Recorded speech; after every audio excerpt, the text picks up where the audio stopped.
Hello, you guys. This is chapter 53.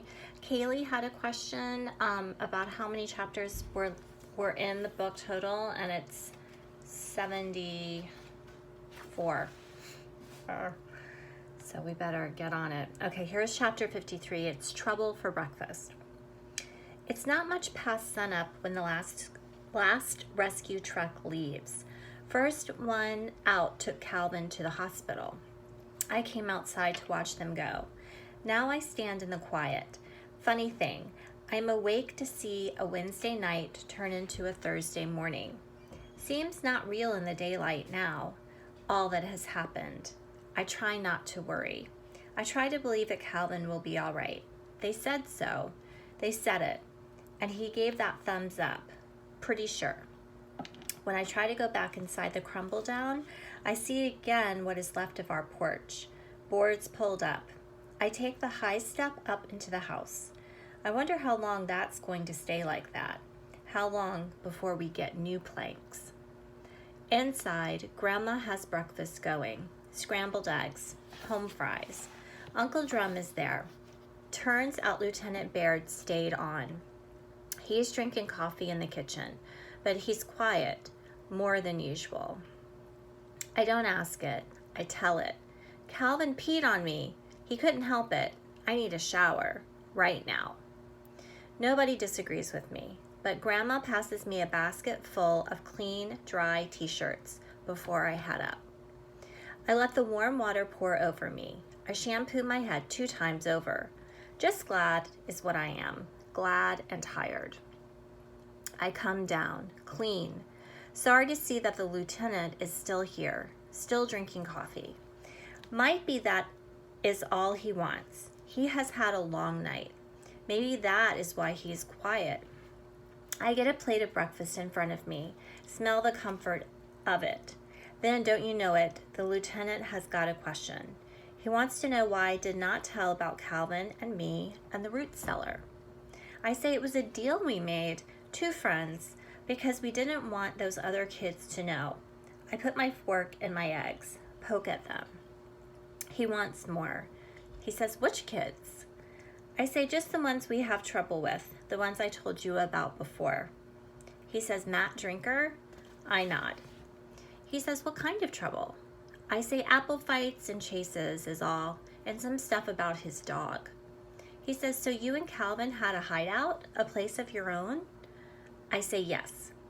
Seems like the lieutenant understands, so I make the smallest smile at him, but he does not smile back.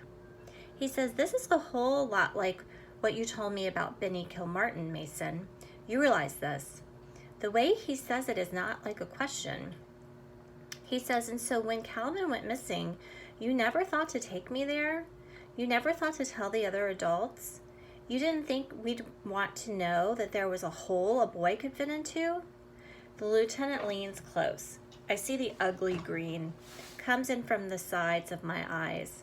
A circle cloud. He says, why, Mason? Why is that? I hunch up, wipe my sweat on my shoulder. Try to think of all the questions he just asked. I blink down hard on that fog of green. I say, we didn't take my map, and I didn't know Calvin's map, so I didn't know he was there, and I just never what? I never thought of fitting a boy in that hole, because, why would I? That shaft, it was for light, is all. The lieutenant scrunches his face at me. There is always something more he wants to know. I think about Miss Blenny, just quick. How she said don't ever make up a thing just to say just to make the lieutenant happy. Tell the simple truth. That's what she said. The lieutenant says, but why didn't you at least tell us that you had been playing in that old cellar? I say, well, I guess because I don't finish. He won't like what I say. Never does. He says, why not, Mason? I want to understand this. I say, because nobody asked. Then I say it again, louder. Nobody asked. Tell you what, the green is gone, just gone. I hear a voice, hey, hey. Makes my head snap around. It's Uncle Drum. I wonder, is he yelling at me for being so loud? But then he says, That's enough now. Don't you think so, Lieutenant? Mason says nobody asked. He's right. We didn't ask. He looks at Grandma. She shakes her head, sort of sad. Makes me sad, too. Uncle Drum squares up to the lieutenant. He says, Mason is nothing if not honest. You should believe him. Tell you what, feels good to hear that. Gives me some guts. I speak up. I say, Lieutenant, I did check the cellar. On my own. I did, but I didn't think of the shaft part. Not until this morning. I don't know why. Uncle Drum clears his throat. He says, I checked that cellar too.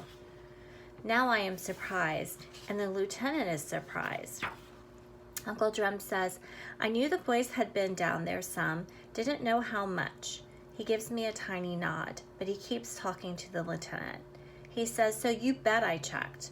I was sure it was empty. I admit it, I didn't know about the hole.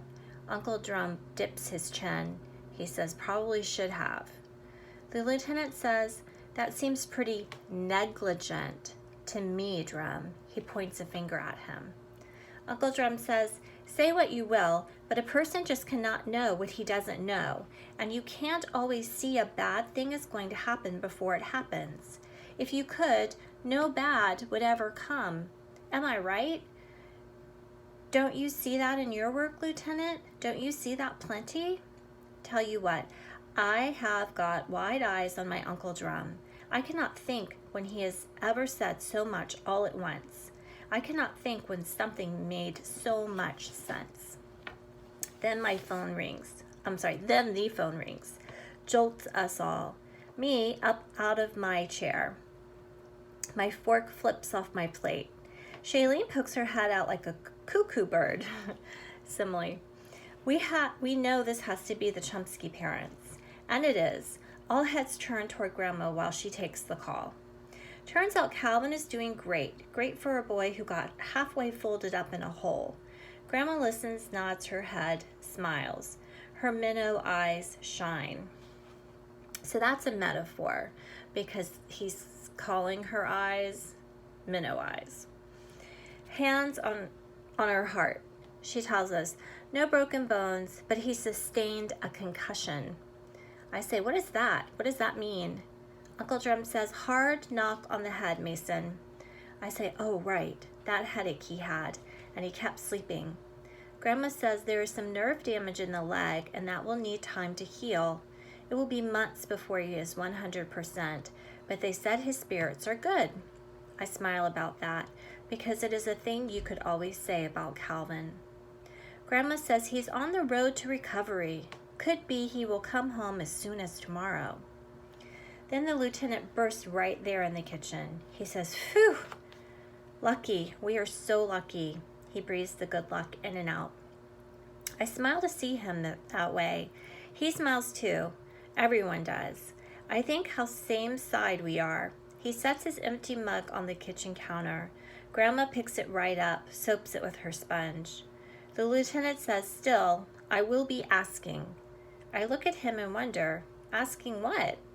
He says, I'm going to find out how the boy got into that hole. He'll be able to tell us. Uncle Drum says, did you ever talk to those kids from down the hill? Ask them what they saw. He jabs a thumb toward the drinker house. The lieutenant says, you know, we did. And they said just what Mason said. And now the lieutenant stops. He is giving me a sleepy kind of stare. All is quiet in the kitchen. A second or two.